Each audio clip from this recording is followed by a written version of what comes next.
Pues estamos cerrando el día y fue un día marcado por ataques terroristas ucranianos. Literalmente, no me estoy cargando hacia ningún bando, no hay otra manera de describirlo. Apenas por la mañana estábamos conectándonos en este podcast para comentarles cómo es que las Fuerzas Armadas de Ucrania intentaron nada menos que volar la planta nuclear de Kursk. Ahora ya tenemos más detalles.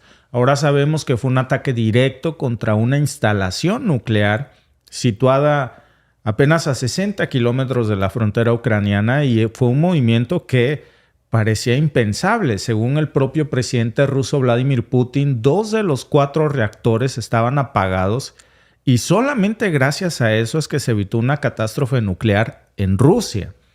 Si hubiesen estado prendidos esos reactores, en estos momentos estaríamos hablando de un nuevo Chernobyl en Rusia gracias a esos misiles de la OTAN, fabricados por países de la OTAN, donados por la OTAN a Ucrania. Y por cierto, en la mañana hablábamos de cómo las GOF, estas tropas de élite paramilitares estadounidenses, están operando en Kursk.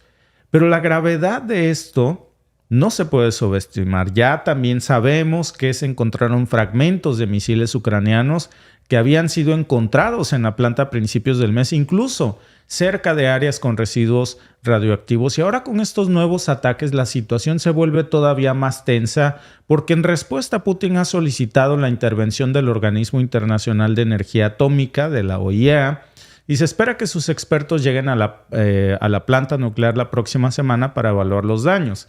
Parece que hay mucha mesura de Rusia, pero no de los rusos, ¿eh?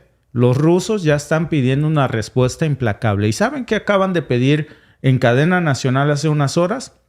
Exigen que Rusia, uno de los analistas más prominentes del país, que Rusia debe volar todas las represas del Dníper para arrasar por completo con toda la región ucraniana del Dníper en represalia. Por supuesto que están molestos. Miren, vamos a recordar qué decía Putin en la mañana y después de esto déjenme decirles qué pasó apenas unas horas después, otro ataque más terrorista. El presidente de Rusia, Vladimir Putin, acusó el jueves a Ucrania de haber intentado bombardear una central nuclear. El mandatario afirmó que el ataque, del que no presentó ninguna prueba, ocurrió en la planta de Kursk, situada a unos 50 kilómetros del frente abierto en territorio ruso por las tropas de Kiev. El enemigo trató de bombardear la central nuclear durante la noche. Se ha informado al Organismo Internacional de la Energía Atómica. Prometen enviar especialistas y venir ellos mismos a evaluar la situación. Espero que finalmente lo hagan.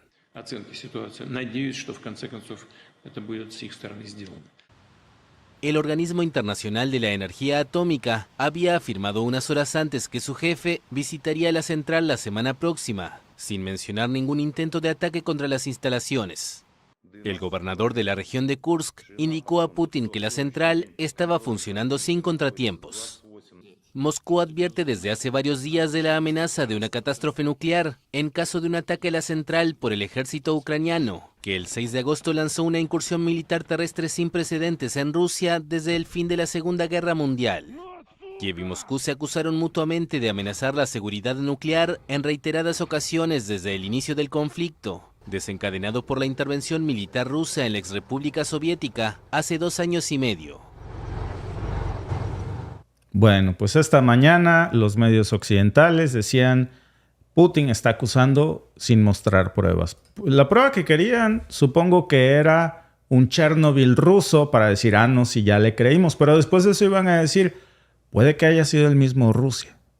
Pero ahora ya hay pruebas de otro acto terrorista. Por si el de la mañana algunos no lo creían. Como si eso no fuera suficiente, bueno, pues por la tarde otro ataque, pero un ferry cargado de combustible en el puerto de Kavkaz fue alcanzado por un misil occidental, un misil de la OTAN, lanzado desde territorio ucraniano, y fue un misil que impactó sobre un ferry en plena operación, convertido en un blanco deliberado. La cuestión es, y pónganse a pensar, ahora que veamos el reporte de nuestros amigos corresponsales de AFP, ¿cómo sabía Ucrania que ese ferry iba cargado de combustible? ¿Cómo sabía su itinerario? ¿Cómo sabía cuál atacar? Eso requiere labor de inteligencia y esa inteligencia militar satelital se la proporciona la OTAN a Ucrania. La OTAN le dice cuál es el objetivo a atacar y ni siquiera a este punto ya creo que ni siquiera se lo comunique a Ucrania, se lo comunica a los propios soldados de la OTAN, a los mercenarios que están ahí. Y bueno, pues de esto sí hay pruebas, para que no digan que ahora se acusa sin pruebas también de esto. Bombardeo ucraniano contra un transbordador cargado de combustible en un puerto ruso frente a la anexada península de Crimea. Autoridades rusas informaron el jueves que el ferry se hundió con 30 tanques de combustible a bordo. Descartaron que hubiera focos de incendio en el puerto de Kavkaz, en la región rusa de Krasnodar. Un tren con bomberos y más de 100 socorristas fueron enviados para tratar de sofocar las llamas en el buque. El puerto de Kavkaz está situado en el estrecho de Kerch, que separa Rusia de la península ucraniana de Crimea, anexada por Moscú en 2014.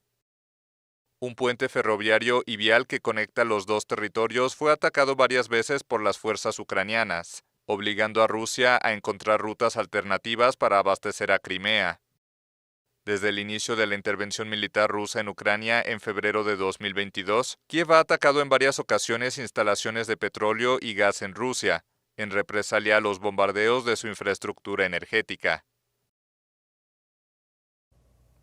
Bueno, pues sobre esto sí hay pruebas. Vimos cómo voló el buque, el petrolero ruso. Y qué bueno que nuestros amigos de AFP mostraron, por cierto, esa imagen de ilustración satelital, porque tiene mucho sentido. Esto requiere inteligencia militar de grado, pues de un alto grado militar, sobre todo satelital. Satélites que no tienen esa magnitud. Ucrania, el otro día lo hablábamos. Entonces, ¿cómo sabían qué petrolero atacar, cuál era su itinerario, las coordenadas para hacerlo? Con los satélites de la OTAN. No hay otra manera de explicar esto. No hay otra forma posible. Quiere decir que los satélites de la OTAN están espiando 24/7 el territorio ruso y con las armas que la misma OTAN puso ya en Ucrania y con los soldados de élite que de países miembros de la OTAN están operando en Ucrania, se activan esos misiles hacia objetivos rusos. ¿Qué tiene que ver Ucrania en todo esto? Pues a este punto muy poco. Es un ataque de falsa bandera. Realmente lo único que tiene que ver es que se realizan desde suelo ucraniano. Pero ya nos queda muy claro que los equipos con los que se lanzan estos ataques son occidentales. Los operadores son occidentales. Les llaman mercenarios, pero yo creo que son soldados encubiertos. Y lo único es que no se lanzan desde Rumanía o desde Polonia o desde Alemania. Se lanzan desde Ucrania convenientemente. Y ahora la combinación de todos estos eventos pues ya está pintando un panorama muy sombrío. Hay una extraña quietud, yo diría una extraña exagerada prudencia del gobierno ruso para responder a estos ataques. Ya son demasiados, pero la población rusa está más que molesta y cada vez está ejerciendo muchísima presión sobre el gobierno ruso, sobre Putin, porque los rusos quieren una respuesta. Y esa respuesta que quieren es sumamente letal. No buscan simplemente un ojo por ojo y diente por diente. Parece que ya están agotando la paciencia y la indignación. ¿Hasta dónde está dispuesto a llegar Kiev? Y lo más importante, ¿cómo espera Zelensky que responda a Moscú? Y cuando lo haga, ¿cómo piensa parar esos ataques? Porque lo que hoy estamos viendo por la mañana, un ataque a una planta nuclear, por la tarde un ataque a un petrolero ruso, más otros ataques en el Donetsk que se lograron interceptar y de aquellos que todavía no conocemos, pues yo creo que ya nos muestra un panorama bastante perturbador. Miren, vamos a comenzar con lo que pasó precisamente en el puerto de Kavkaz, que es lo que veíamos de nuestros amigos, que ya se convirtió, digamos, en la gota que está derramando el vaso de los analistas rusos en este momento y sobre todo ya está simbrando la estabilidad del país porque según varios informes preliminares, el misil con el que se atacó a este petrolero ruso fue un misil británico. Hablamos de un Storm Shadow, no fue un dron, fue un misil, un Storm Shadow de largo alcance que para operar necesita coordenadas. ¿Quién le dio esas coordenadas? Occidente, de un misil británico. Entonces, ¿quién es responsable de esa devastación? Fue lanzado desde territorio ucraniano, sí, desde la región de Odessa, pero la situación ya es muy tensa porque no se trata desde dónde se lanza, sino quién lo lanza, con qué coordenadas, con qué trabajo de inteligencia. Y es un contexto donde la guerra moderna se está librando ya en varios campos de batallas, logístico, por supuesto. Este es un ataque muy importante porque impacta en los medios de comunicación, pero sobre todo impacta en la población rusa que parece que ya está bastante cansada. ¿Cuál era el objetivo? Interrumpir las cadenas de suministro para las tropas de Jersón y Zaporizhia. Era ese. El daño está hecho. Rusia dice que no se van a interrumpir la cadena de suministro de petróleo porque tienen mucho más petroleros que ese, por supuesto. Ahora ya va a estar más alerta y porque han construido cadenas alternas de suministro. Pero el impacto ya está. Hasta el momento, este ferry Aqua Trader, cargado con 30 tanques de combustible, pues ya ha sido reportado como hundido en las aguas del puerto de Kavkaz. Ni hablar, amigos, del daño ambiental tan terrible que está provocando Ucrania en el Mar Negro en estos momentos. No les cuento de eso. Nadie está hablando del hecho de atacar buques petroleros en pleno océano. El tráfico en el puente de Crimea también fue interrumpido después de que se atacó esto, pues por los protocolos de seguridad. Y entonces pues se hizo un verdadero relajo. 12 cuerpos de bomberos y más de 100 socorristas intentaron contener este desastre. Pero la pregunta fue, ¿qué viene después? ¿Y se van a sentar los rusos a cruzarse de brazos a esperar cuál es el siguiente ataque de Ucrania? Este no es solamente un golpe físico a la infraestructura rusa, es un mensaje muy claro de Kiev. Va sobre la infraestructura civil rusa y sobre objetivos no militares. ¿Hasta qué punto está dispuesto Rusia a tolerar este tipo de ataques en su propio suelo antes de escalar una respuesta? Saben de dónde vienen los ataques y no vienen de Ucrania necesariamente. Son ataques de falsa bandera, eso ya queda claro. Y el hecho de que el ataque haya sido visible desde la península de Crimea, pues tiene un fuerte impacto, sobre todo simbólico, porque Crimea, recuerden que la anexión de Crimea fue en el 2014 y ese ha sido un punto constante de tensión en la seguridad, porque Rusia ha tratado de garantizar la protección de Crimea y pues esto es un mensaje subliminal del siguiente, es Crimea. Hasta ahora la información que tenemos es bastante preocupante porque este puerto de Kavkaz se ha convertido ya en un nuevo frente de guerra, a pesar de que es un puerto civil, pero pues ya vemos cómo los ataques se están dirigiendo de Ucrania, ya no se están dirigiendo a los territorios ocupados por Rusia en la guerra, ya se están dirigiendo hacia suelo ruso deliberadamente y hacia objetivos civiles en suelo ruso. Entonces, pues por supuesto que la presión está aumentando muchísimo dentro de los rusos hacia su gobierno. Le están exigiendo a Putin, y con justa razón, la indignación, que haga algo y que lo haga ya. Y si Putin no lo hace, va a perder su popularidad aceleradamente. Cada vez hay más voces que están pidiendo un ataque total y devastador contra Ucrania, algo que ya está haciendo temblar las estructuras del Kremlin, también sobre todo la percepción de la opinión pública, porque estas son las notas que hoy básicamente le están dando la vuelta no nada más al mundo, sino a Rusia. Por la mañana hablábamos de los ataques ucranianos contra la planta de Kursk, en la tarde hablábamos de los misiles británicos de la OTAN que Ucrania lanza al puerto de Kavkaz, y bueno, pues hace apenas unos momentos, aquí lo tienen ustedes. Un experto del principal canal de televisión ruso, que se llamaría como Channel One, el experto militar Vladislav Shurgin, pues ya lanzó una propuesta que resonó con mucha fuerza y está recogiendo mucha popularidad. Lo que dice, lo pueden ahí ver, si el enemigo está tratando de destruir nuestros puentes, refiriéndose a los de Kursk, yo no entiendo por qué, dice el analista ruso, nosotros no hemos demolido aún todas las represas a lo largo del Dnieper. El problema no es que lo haya dicho, sino que esto está generando muchísima polémica ya, porque no son palabras al aire. es un llamado a intensificar la guerra con una agresividad brutal que no se había visto. Pero nos habla también de un sentimiento ya de molestia, de cansancio de los rusos, en donde dicen, si no hacemos un ataque letal, masivo contra Ucrania, se van a seguir burlando de nosotros. Es lo que está diciendo prácticamente Shurigin. Y en su intervención de hace apenas unas horas, lo que dijo directamente, habló acerca de las fallas de la estrategia rusa, criticó muy fuertemente la falta de una respuesta contundente de los ataques ucranianos. Lo que dijo básicamente es que el gobierno ruso se va a percibir como un gobierno débil si no actúa rápido y con una letalidad brutal. Y también dijo que hay que continuar con la guerra pero sin tener una mano atada a la espalda, que esa es una receta para el fracaso. Y lo que está mencionando es que los costos podrían ser mucho más altos que cualquier pérdida territorial si se sigue tolerando esto, que se podría perder la guerra, sobre todo la guerra de la información, un campo de batalla que también es muy importante. ¿Y por qué es tan crucial lo que está diciendo Shurigin?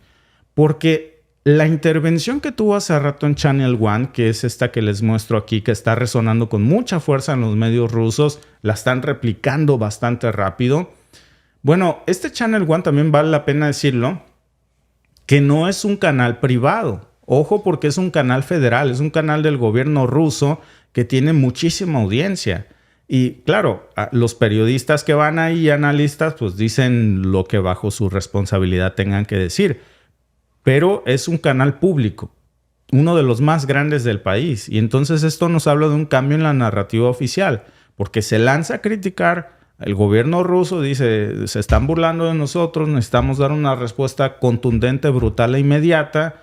Y ya no se trata solo de minimizar las derrotas o de mostrar fuerza, sino de reconocer, dice, las debilidades y hacer un llamado a acciones más extremas, lo que dijo en su intervención. Y esto, fíjense, es muy importante porque la percepción pública rusa, y hay que entender esto muy bien, juega un papel fundamental en la guerra moderna, pero también en las decisiones de Putin, que no es diferente de cualquier gobierno del mundo, porque su popularidad cuenta mucho para él y para su gobierno. Entonces, si la población rusa siente que Ucrania se está burlando de Rusia, si la población rusa siente que su ejército no está respondiendo con la fuerza necesaria para que no se atrevan a cruzar estas líneas, pues el apoyo a la guerra podría tambalearse y los rusos podrían cambiar de opinión. Ese es el gran riesgo y el dedo en la llaga que ponen precisamente con estas declaraciones. Ahora, hablemos de esa propuesta que es bastante peligrosa. ¿Qué significaría realmente destruir las represas del Dnieper? Hablamos de algo grave. Sería una medida táctica, pero también un golpe sumamente devastador que hundiría por completo la infraestructura ucraniana. Estamos hablando de cortar las rutas de suministro críticas. ¿Y saben qué produciría eso? Sumergir grandes áreas ucranianas totalmente bajo el agua, hundir a Ucrania en todo el Dnieper. Y esto no solamente iba a paralizar a las operaciones militares de Ucrania con una efectividad brutal, sino que también estaríamos hablando de que tendría un impacto humanitario catastrófico, porque claro, desplazaría a miles de personas, pero también mataría a muchísimas que podrían ahogarse, destruiría ciudades ucranianas enteras.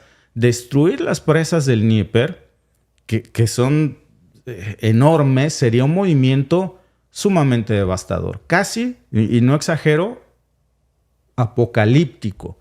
Si Rusia decidiera hacerlo, no estaríamos hablando solamente de cortar las rutas de suministro militar ucraniano y frenar el avance de Ucrania. Eso pasaría de inmediato, por supuesto.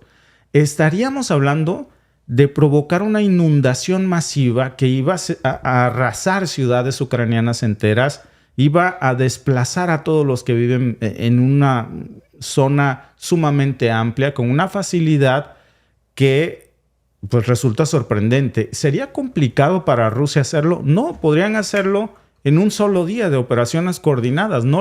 Ni siquiera tendría que esforzarse mucho Rusia para volar todas las represas del Dnieper y provocar un desastre de proporciones épicas. No tienen Patriots desplazados ahí los ucranianos. Pero ¿por qué no lo ha hecho Rusia entonces? Porque hay conciencia de que destruir esas represas no sería solamente un ataque militar, sería una destrucción total de muchas zonas, por ejemplo, Novakakhovka, por ejemplo, que ya dio una pequeña muestra del caos que esto provocaría.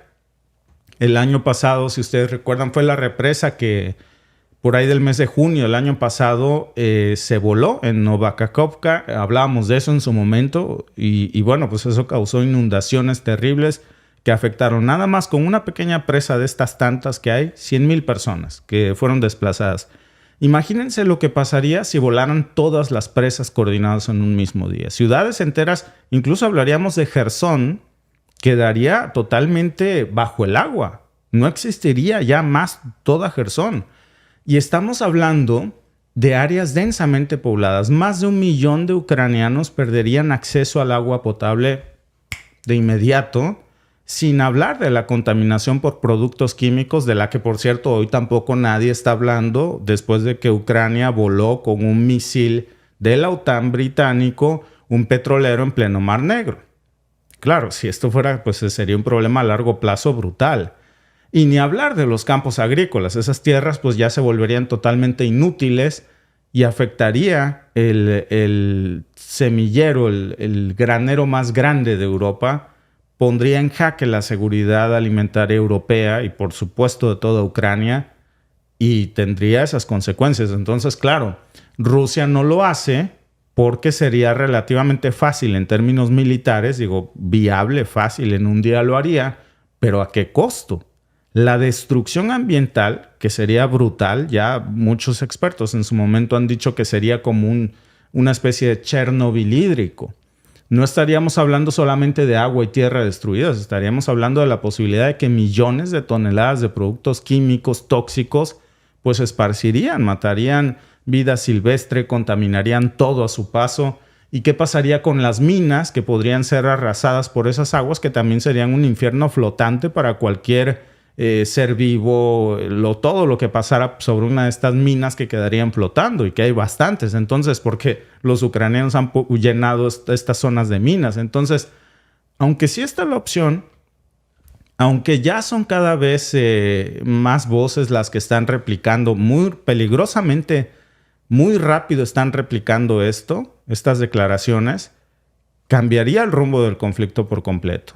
Pero las consecuencias a largo plazo serían aterradoras, sería un ataque muy lamentable que pondría en peligro al medio ambiente, a miles de ciudadanos inocentes, a ciudades enteras como Jersón que no existirían más. Y mientras ya se está debatiendo esto, la pregunta que todos parecen hacerse es, y yo creo que no debemos desviarnos de la pregunta esencial que lleva a los mismos rusos a considerar medidas tan extremas ante el hartazgo de algo que se está provocando un día sí y otro también. Yo recuerdo que apenas antier, Alba, decíamos ese dicho que tenemos en Veracruz, pero que lo suavizamos, ¿no? De picarle las pelotas al tigre. Uh-huh. ¿Qué busca Zelensky con estos ataques? ¿Cuál es la respuesta que espera Zelensky que tenga Rusia? ¿Y cómo piensa manejarlo cuando Rusia responda? Sí. Es que es un tema muy, muy difícil, decía alguien en el chat. Es que no hay pruebas de que Ucrania haya atacado la planta nuclear. Tampoco hay pruebas, supuestamente, los medios occidentales, de que Rusia la haya atacado. Es por eso que decíamos en la mañana que se abra la zona, que vaya la Organización de la Energía Atómica y que revise los fragmentos de las armas que haya por el lugar. Y entonces así todos vamos a saber quién fue el terrorista que atacó la planta nuclear. Porque muchos dicen, es guerra. Lo que se hace en guerra no es venganza. Lo que pasa es que cuando se ataca a una planta nuclear, ¿recuerdan Chernobyl? Bueno, Chernobyl es una zona inhabitada. Ucrania lo sabe. Volver a atacar otra planta nuclear dentro de su territorio es volver a hacer lo mismo. Van a ser tierras que no se van a poder utilizar.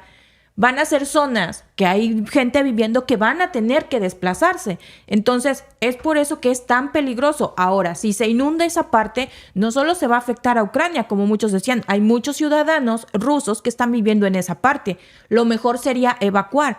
Probablemente no dé tiempo a evacuar a todas las personas Y ese sería el peligro, porque nosotros estábamos viendo que en la región de Kursk, Rusia empezó a evacuar a muchos de los ciudadanos rusos. Pero cuando hemos visto las partes que pasan en Ucrania, Ucrania no está evacuando a sus civiles. Y si evacúa muy poca gente. Entonces imaginen la cantidad de vidas inocentes perdidas si esa presa se abre. Porque muchos también decían, no, es que a Putin le hace falta el valor que tiene Netanyahu. No, gracias a Dios no tiene ese valor, porque si no estamos hablando de enorme gente inocente muerta. Estamos hablando de por sí ya muchísimos soldados caídos de ambos lados, no solo de un lado, de ambos lados están perdiendo muchas vidas de soldados. Ahora imagínense que arrasaran ambos bandos con todos los inocentes, que su único delito es estar ahí, y que quedan en medio de los intereses ucranianos o en medio de los intereses rusos, y su vida para muchos no vale nada. Ahora sí, como diría la canción, en la mañana cuando estábamos hablando de este tema, leí un comentario que se me hizo tierno, que decía uno, yo por eso es que estoy con Estados Unidos, porque si a Estados Unidos le va bien, a nuestros hijos en esta parte del mundo les va a ir bien. Bueno, pues la industria armamentista y la industria petrolera de Estados Unidos han sido los grandes ganadores de esta guerra. Son los que se están Pero a menos que nuestro amigo sea dueño de Chevron o Texaco, exacto, no va a haber un centavo de eso en su bolsa. Entonces, ¿qué tenemos los demás? Bueno, yo no tengo un ingreso mucho mayor por esta guerra. No tengo beneficios, no tengo acciones ni en Chevron, ni en la industria armamentista. Ni en Shell. Exacto, entonces no me he visto beneficiada. ¿Qué sí he visto? Que de mis impuestos se están mandando armas y se están enviando cosas a la guerra y se le están recortando a la educación, a la salud, a muchísimas cosas. Y que cuando vas a cargar el tanque de gasolina, la gasolina está más cara. Entonces yo no he visto beneficios. Tampoco he visto beneficios ni para México la guerra, ni para Canadá, ni para otros países. Que le vaya bien a Estados Unidos no quiere decir que a todos los vecinos o que a todos los países del continente americano le va a ir bien. Es que hay que empezar por corregir esa falacia. Es que no le va bien a los estadounidenses. Exacto. Y por lo tanto, no le va bien a los Estados Unidos. Le va bien a una pequeña élite que son los cuatachos del señor Biden. Los que venden armas y las empresas de gas y petróleo donde trabajaba su hijo Hunter Biden y el lobby que financia a los demócratas. A ellos sí les va muy bien. Pero a los estadounidenses, pregúntenme el techo de deuda que está en uno de sus niveles más altos desde la administración de Biden. Pregúntenme cómo las reservas de petróleo están en uno de sus niveles más bajos. Pregúntenme sobre las tasas y los tipos en estos momentos en Estados Unidos que están en uno de los peores niveles post-pandemia. Entonces, no hay bienestar para los estadounidenses. Es para una pequeña élite que solamente está ganando producto de esta guerra. Ese es el asunto. Ese es el asunto que estamos viendo aquí. Y fíjate, bien lo comentabas tú hace rato, Alba. Si esto estuviera pasando en Israel y Ucrania fuera Gaza y los gazatíes estuvieran lanzando estos ataques a una planta nuclear rusa, no te cuento. No. Ya hubieran borrado a Gaza del mapa con el apoyo de los Estados Unidos. Con bombas estadounidenses y lo que fueran necesarias. Y Reino Unido y todo el G7 ya estaría ahí y la OTAN respaldando en lo que sea el amigazo. Pero claro, el discurso cambia y la percepción y la propaganda también, porque no se trata ni de la democracia ni de los valores occidentales, se trata de defender, lo platicábamos esta mañana, qué cosa están haciendo los soldados de élite de las GOF en Kursk y en Gaza al mismo tiempo. Pues cuidando Gaza Marín y cuidando la estación de gas que está en Sutka. Es eso. Claro. No es más. Por cierto, ¿qué opinan nuestros amigos? Gracias a todos los que participaron en la encuesta de esta noche. La pregunta de la noche, ¿crees que Rusia considere realmente volar las represas del Dnieper? Las opciones son sí, es una estrategia válida, no es demasiado peligroso o solo como último recurso. Gracias a todos por participar. Si al momento que nos están viendo la encuesta ya cerró, pueden dejar la opción por la que ustedes voten en sus comentarios. El 51% cree que es una estrategia válida, el 31% cree que solo como último recurso y el 18% cree que es demasiado peligroso. Si las presas del Dnieper estuvieran en Rusia y el Dnieper no estuviera de este lado ucraniano, pues las fuerzas ucranianas estarían tentando en estos momentos el corazón para lanzar HIMARS a las presas del Dnieper. No. Si volaron el Nord Stream 2, Alba. Pero eso fue en una noche de copas. Se han intentado volar el puente de Crimea. Si esta mañana hay acusaciones de que quisieron atacar la planta en Kursk. Si hace 2 semanas Zaporizhia. Por supuesto que no. Pero la narrativa es la que insulta, amigos. La propaganda, porque debe de haber piso parejo y exigir un cese al fuego y disminuir las hostilidades, sobre todo porque cuando estos ataques se están realizando, por ejemplo, el del petrolero de hace rato, ¿con qué se realizó? Pues con un Storm Shadow británico que ocupa coordenadas, que Ucrania no tiene coordenadas porque no tiene inteligencia satelital de grado militar. Entonces, ¿quién le pasa esas coordenadas? Los mismos que le dieron los misiles. Si no, ¿para qué quieren los misiles sin coordenadas? Es como si te doy mi coche, pero no te presto las llaves. No tiene caso. Claro. Entonces, eso es lo que estamos hablando aquí. Es tanto el hostigamiento, Alba, que lo preocupante aquí es ¿qué se espera provocar? Porque si este discurso, olvídense que estemos hablando de Rusia, piensen que estemos hablando de Israel y que Gaza lleva toda la semana invadiendo, por ejemplo, lo invadido, los altos de Golán, que el Líbano invadió lo invadido por Israel, que son los altos de Golán, que aparte de que están invadiendo los altos de Golán, atacaron una planta nuclear israelí, que volaron también un barco petrolero israelí. ¿Cómo estaría reaccionando el mundo en estas horas? Estarían hablando de una amenaza potencial. Ya Reino Unido, Estados Unidos, todo este gran bloque estaría desplazándose a las costas, lanzando un ataque masivo para borrar a Gaza del mapa por terroristas, por lo que me quieras decir. Porque el discurso es diferente aquí. La OIEA, Alba, no iría la próxima semana cuando se desocupe. Ya estaría ahí por órdenes del patrón. Claro.